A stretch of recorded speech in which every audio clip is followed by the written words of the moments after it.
शिवम त्यागी जी, आपने सुना नीरज जी को। नीरज जी का ये मानना है कि राहुल गांधी भगवान श्री राम के पद चिन्हों पर चलने की कोशिश कर रहे हैं और हर हिंदुस्तानी को करना चाहिए। आपको क्या लगता है, क्यों आप उनको रावण कह रहे हैं? जो भगवान राम के पद चिन्हों पर चल रहा है, बीजेपी उसको रावण कह रही है, तो बिल्कुल गलत है। देखिए दीपक जी, आप तो इस देश के बहुत पुराने पत्रकार हैं और आपने तो मुझे लगता है कि कांग्रेस का चरित्र सबसे ज्यादा और बेहद करीब से देखा है। लेकिन आज बड़ी अच्छी बात यह है कि कांग्रेस के जो प्रवक्ता आए वो भी लगातार राम का, भगवान राम का, मर्यादा पुरुषोत्तम भगवान श्री राम का गुणगान कर रहे हैं और ये देखने में सुखद अनुभूति है। लेकिन रावण की एक खासियत थी और वो खासियत ये थी कि वो समय समय पर रूप जरूर बदल लेता था। जब मां सीता का हरण करने गया था तब भी ऐसे ही रूप बदल लिया था। इन कांग्रेसियों में भी ये जो विशेषता है ये कूट कूट कर भरी हुई है। ये कब अपना रूप बदल लेते हैं चुनाव के हिसाब से समझ में ही नहीं आता।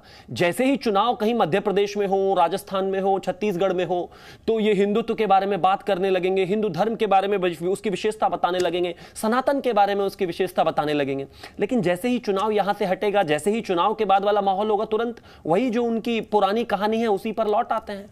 भाई रावण तो आखिरकार रावण ही रहेगा ना। आप मुझे एक चीज बताइए, ये तस्वीर जो है ये भारतीय जनता पार्टी ने ट्वीट किया है। वैसे तो एक मीम है, लेकिन जिस तरीके से इसको ट्वीट किया, रावण जैसी क्या काबिलियत इनमें नहीं है। आप मुझे एक चीज बताइए, मतलब इस देश के खिलाफ बोलेंगे, संस्कृति के खिलाफ बोलेंगे, सनातन के खिलाफ बोलेंगे, मेरे देश के प्रधानमंत्री को 100 सरों वाला रावण कहेंगे, मेरे देश के प्रधानमंत्री को नीच कहेंगे, मेरे देश के प्रधानमंत्री को गंदी नाली का कीड़ा और क्या क्या नहीं कहेंगे। और फिर यहां पर जब चुनाव आएंगे तो कहेंगे नहीं नहीं हम तो राम की बात करते हैं। और फिर इन्होंने मां शबरी का एक रेफरेंस दिया। इन्होंने कहा कि मां शबरी के लिए तो भगवान श्री राम खुद पीछे लौट कर आए थे। तो चले जाते। राहुल गांधी को कहा नहीं आपने कि वो जो असम में इनकी प्रदेश अध्यक्ष थी युवा मोर्चा का, उसने महिला उत्पीड़न का आरोप लगाया था इनके युवा मोर्चा के अध्यक्ष पर, उस बेचारी को 6 साल के लिए बाहर निकाल दिया। ये जो आपके राम के पद चिन्हों पर चलने वाले राहुल गांधी थे, पहुंचे क्या उसके पास? छोड़ दीजिए उस बात को। अर्चना गौतम के साथ इनकी जो कैंडिडेट थी, जिसको लड़की हूं लड़ सकती हूं के कैंपेन में इन्होंने उनको जो है बहुत आगे रखा, जब उस महिला को अपनी पार्टी से लात घूसे मार मार कर बाहर निकाला और उनके पिता को बाहर निकाला, मां सबरी की तरह एक बार कह देते प्रियंका गांधी जी से, एक बार उनसे भी बात कर लेते। वो भी तो इस देश की महिलाएं थी। लेकिन वहां आप राम जी के पद चिन्हों पर नहीं चलना चाहते क्योंकि वहां मामला बनता नहीं ना। अब आप मुझे एक चीज बताइए, इन्होंने कहा कि भाई ये तो कहना गलत है, मतलब मेरे देश के प्रधानमंत्री को कहो तो सही और राहुल गांधी को कोई पलट कर कह दे तो गलत। राहुल गांधी को कोई क्यों पलट कर ना कह दे? जो इस देश का टुकड़े टुकड़े करने वाला गैंग का है वो उनका साथी है। एक चीज बताइए, तो जाहिर है वो तो रावण की क्वालिटी है।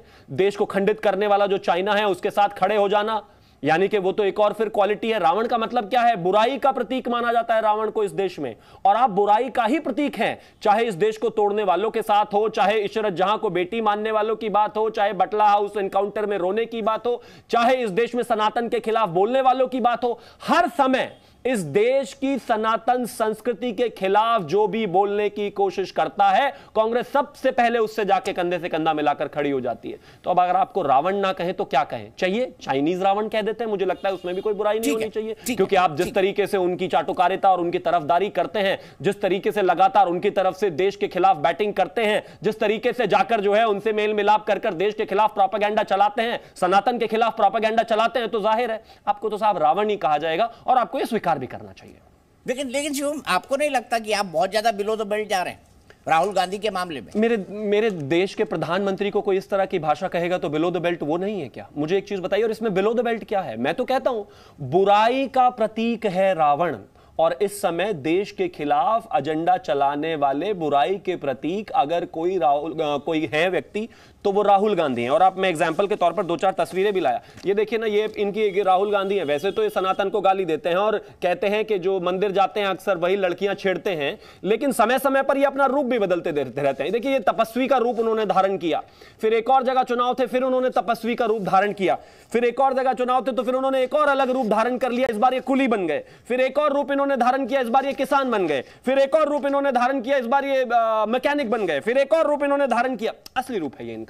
इसी को लेकर ये लगातार जो है इस तरह का हंगामा करते रहते हैं। मैं मानता हूं ये बार बार रूप बदलने की कला, चुनाव में अपने चीजों को बदल लेने की कला, कपड़े बदल लेने की कला, धर्म बदल लेने की कला और चीजों को अलग अलग तरह से बताने की कला, यही तो रावण है, यही तो बुराई रूपी रावण है। उनको बुरा नहीं लगना चाहिए। जिस व्यक्ति ने आजीवन श्री राम की बातें, 10 सेकंड और दे दीजिए दीपक, कुछ इसी तरह की बातें मर्यादा पुरुषोत्तम जो है पीएम मोदी के बारे में भी करती है कि वो बार बार रूप बदल लेते हैं अपना।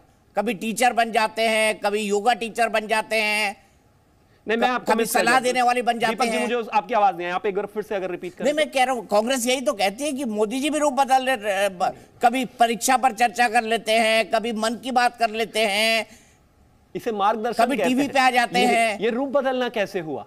सनातन के आने वाले 150 करोड़ लोगों के लिए अगर किसी चीज को बेहतर तरीके से इलेबोरेट करना हो तो ये रूप बदलना कैसे हुआ, आप मुझे बताइए।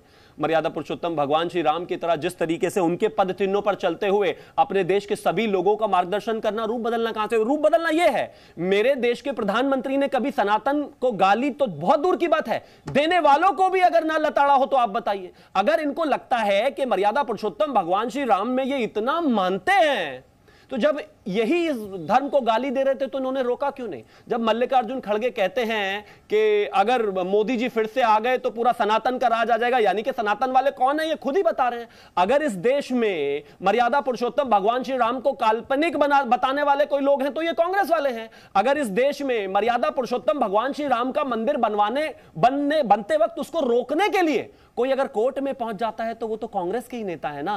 तब राहुल गांधी को याद नहीं आया कि मैं तो राम के पद चिन्हों पर चलना चाहता हूं, ये मंदिर तो सबसे पहले बनना दोनों से लंबी बात कर लिया। समय समय पर जो ये बदलते रहते हैं ना बुराई रूपी रावण, यही राहुल गांधी है। ठीक है नीरज शर्मा जी, एक बात जाना, आपने बहुत अच्छे से रामचरितमानस समझाई, सभी प्रसंगों का बहुत सही उल्लेख किया, आपने चौपाइयां भी सुनाई मुझे रामचरितमानस की। ये थोड़ा उदयनिधि स्टालिन और डीएमके वाले नेताओं को भी सिखा देते नीरज शर्मा जी, तो कम से कम वो ये तो ना कहते कि सनातन को खत्म कर देना चाहिए, समूल नाश करना चाहिए। नहीं, देखिए मैं एक बात जानता हूं कि स्टालिन का क्या बयान था, मैंने नहीं सुना, मैं आपको सही बात बताऊं। और दूसरा इन्होंने सबसे पहले बात करी रूप बदलने। उदयनिधि स्टालिन भी सुन लेते हैं, चोटगी भी सुन लेते हैं, ए राजा को भी सुन लेते हैं। कुछ भी गलत कहा है तो मैं उनका कोई फेवर नहीं करूंगा। पर आपकी पार्टी नहीं कर रही है ना। आपकी पार्टी में अगर राहुल जी वाकई भगवान श्री राम के पद चिन्हों पर चलने वाले हैं तो सबसे पहले तो उनको उदयनिधि स्टालिन को कहना चाहिए कि इंडिया गठबंधन बना इसलिए है कि सनातन का समूल नाश हो। उनके एक नेता ने यहां तक कहा और लगातार कहते रहे, ऐसा नहीं कि कोई स्टेटमेंट गलती से दे दिया हो और आपने एक बार भी रिपोर्ट नहीं किया। देखिए साहब, इन्होंने एक तो रूप बदलने की बात करी। मैं पहले त्यागी जी को बता दूं, मैं विधायक बाद में हूं, पहले रामकथा वाचक हूं। और जहां तक इन्होंने रामायण को लेके, राम प्रभु को लेके बात करी, कोरोना आया हमारे देश में। अब आप खुद फैसला कर लीजिए राम और रावण कौन है। कोरोना के अंदर हमारे देश के जो बोलना बोलेगा, मेरे सवाल का भी जवाब दे दीजिए ना।